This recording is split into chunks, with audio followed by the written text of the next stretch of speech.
These are the solutions to your proportional relationships review sheet. Be sure that you are using a grading pen to fix anything that you might have left off of your review. All right, number 1, it asks us to find unit rates in order to compare the two different stores. So for store A, I can get 5 DVDs for $37.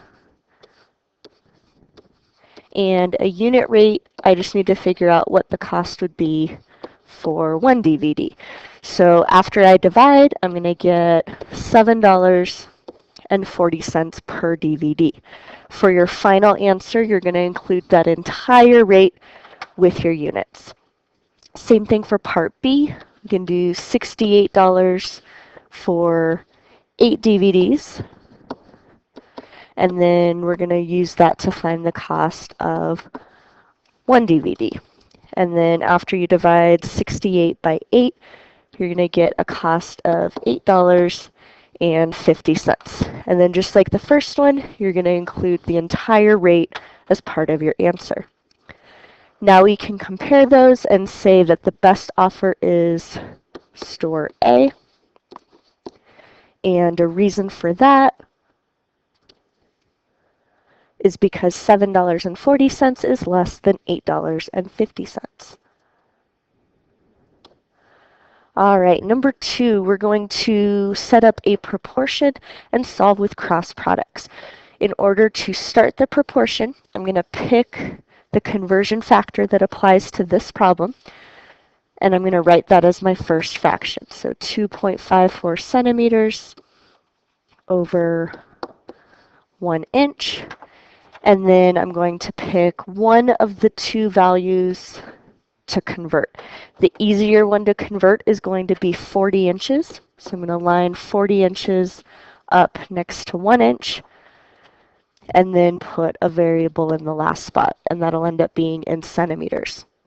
Now it says use cross products, so I'm going to multiply 1 times x to get 1x, and then I'm going to multiply 2.54 by 40.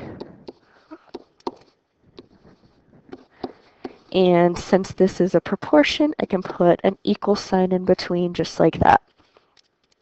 After I multiply these out, I'm going to get 1x is equal to 101.6, and x is in centimeters.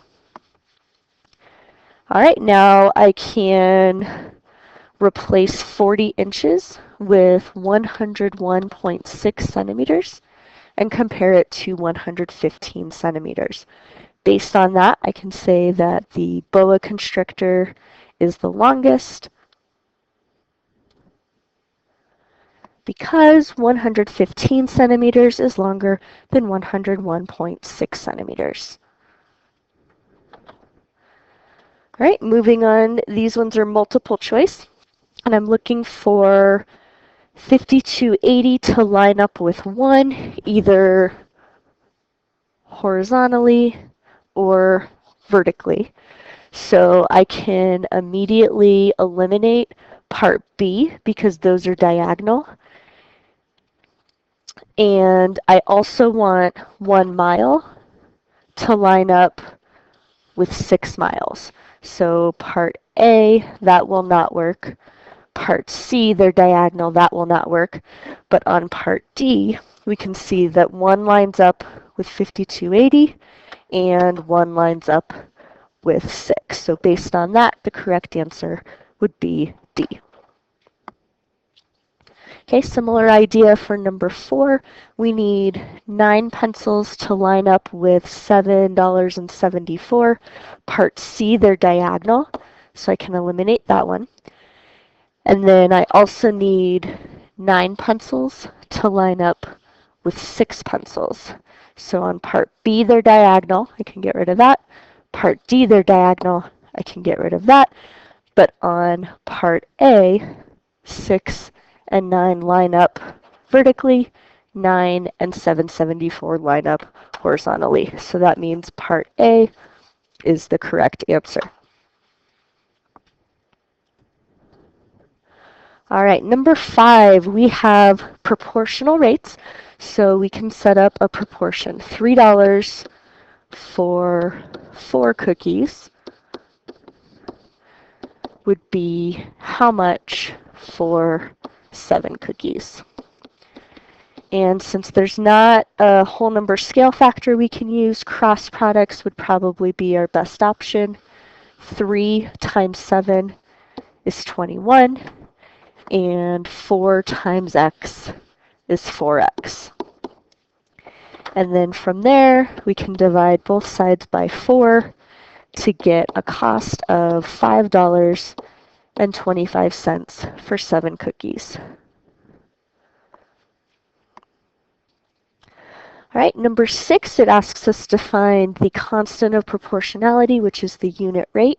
So one option is to add in another column and put 1 for gallons of gas. And then we can pick any 2 numbers within the table to divide. I'm going to do $6.02 divided by 2, since that one seems to be the easiest. And after dividing, that's going to come out to $3.01. So my final answer, I'm going to write $3.01 for 1 gallon. And this is what you need to get full credit.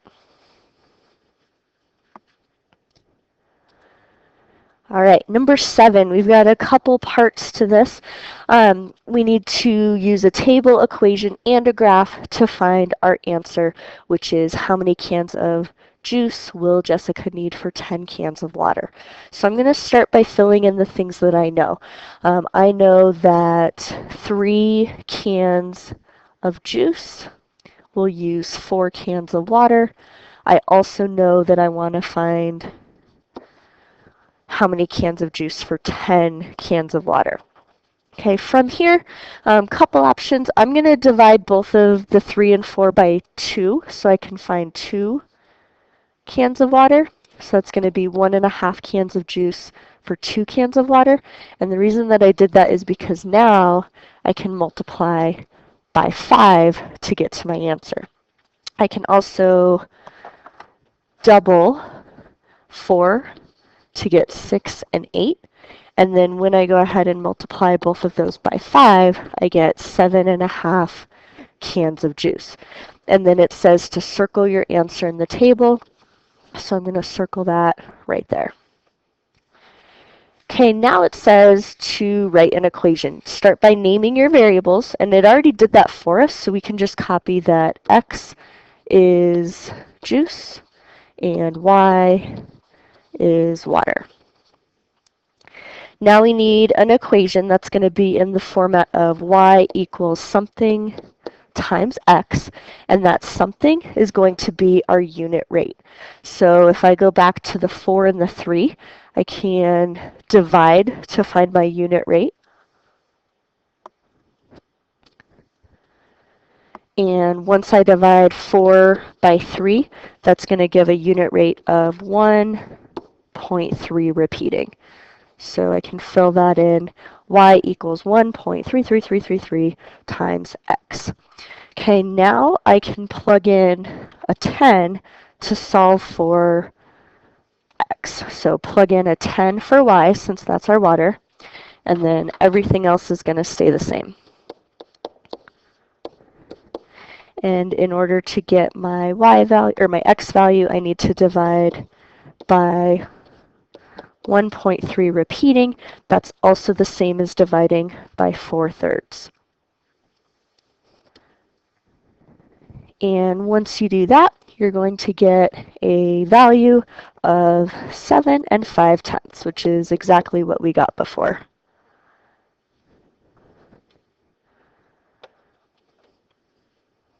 All right, now we're ready for the graph. Using my table, I'm going to plot the numbers that I have. So I can go over 3, up 4. I can go right 6, up 8. So this is 3, 4, 6, 8. And then I also have 1.5 and 2. and then I have 7.5 and 10.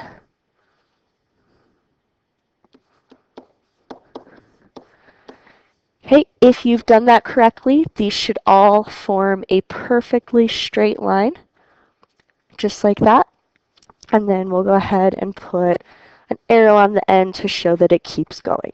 It says circle your answer in the graph, and so I can circle this value right here, which is that point right there.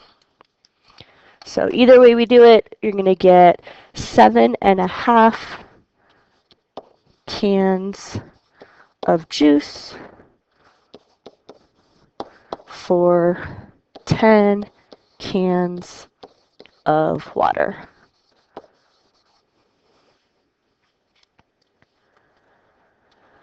All right, next, what are two characteristics for a proportional relationship using a graph? The first one is that your graph forms a perfectly straight line. And then the second characteristic is that your line is going to pass through the origin, which is at the point 0, 0. If your graph has both of those characteristics, then it is a proportional relationship.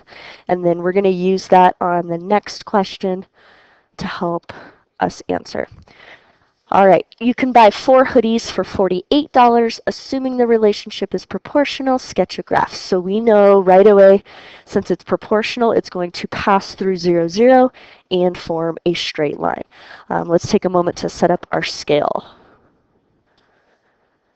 Now that the scale is set up, we can plot the point 4, 48. So over right 4 up to 48. And then this is proportional, so it's also going to pass through 0, 0. Once we've got our 2 points, we can connect it with a perfectly straight line, and then add an arrow on the end to show that it keeps going. All right, now we are ready to answer the questions. The point 4, 48, when we interpret that, we can say the 4 represents hoodies and the 48 represents the cost. So it costs $48 for 4 hoodies. Then it asks us to find the y-coordinate when x is 1. So if I follow x up, I can go back out to the y-axis here, but it's kind of hard to tell where that crosses. So what I can do is use the 448 to figure out what it would be when x is 1. So if it's $48 for 4 hoodies, I'm trying to figure out how much it is for 1 hoodie, since that's when x is 1. So dividing by 4 would give me a cost of $12. So that means the y coordinate, I would have 1 for x and 12 for y. Okay, that tells me the cost of 1 hoodie, and so that's going to be my unit rate.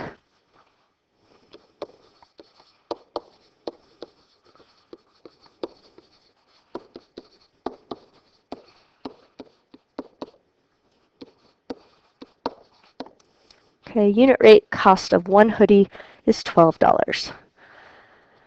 All right, part D, we need an equation, and the equation is going to be y equals something times x, and that something is the unit rate, which we already know is 12.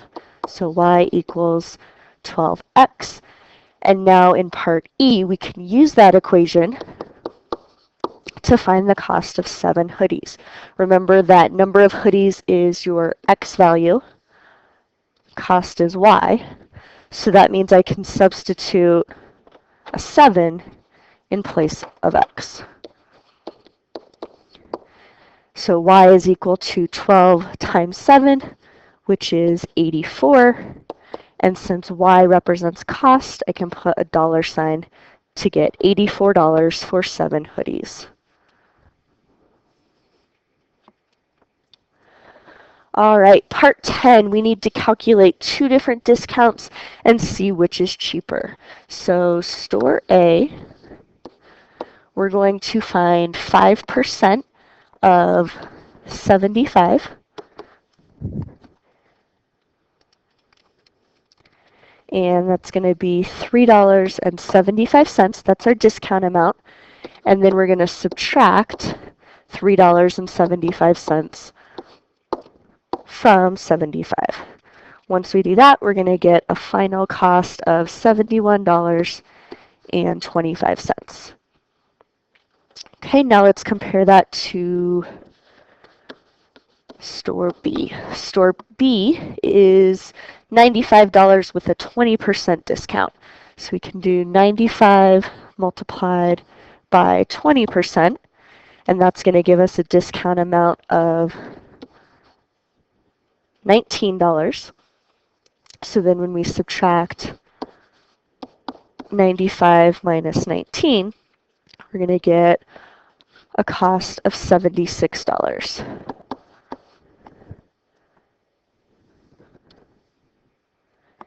And now we just need to compare those two amounts to get our final answer.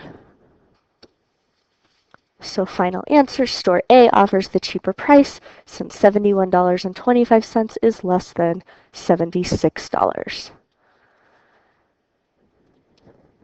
All right, number 11, final problem. We need to write and solve either an equation or a proportion to answer each question. You'll get points for your equation and points for your answer. So first one, I'm going to use an equation to solve this one since I think that's a little bit easier given the problem, which means I'm going to write 35% as a decimal. Then I have the word of, which means multiply. 250 just stays 250. The word is where I put the equal sign. And then what number is just the variable. And then from there, we can just work it out. 35 hundredths multiplied by 250 is 87 5/10. All right, next we have one that we're trying to find the percent. I'm going to set this one up as a proportion just to switch it up a little bit. So for what percent? That's going to be P out of 100. And then we have of 250, so out of 250, that's my denominator. And then is 50 tells me to put 50 in the numerator.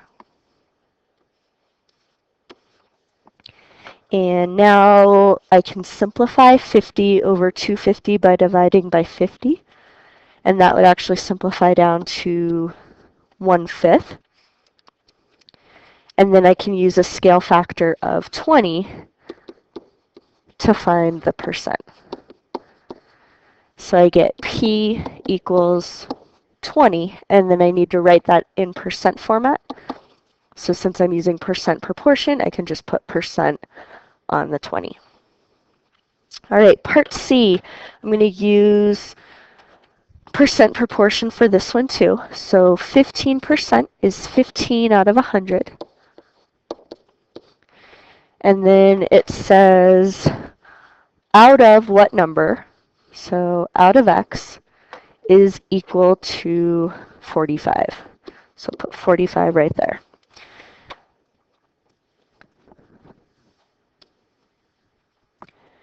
And on this one, I can use a scale factor of 3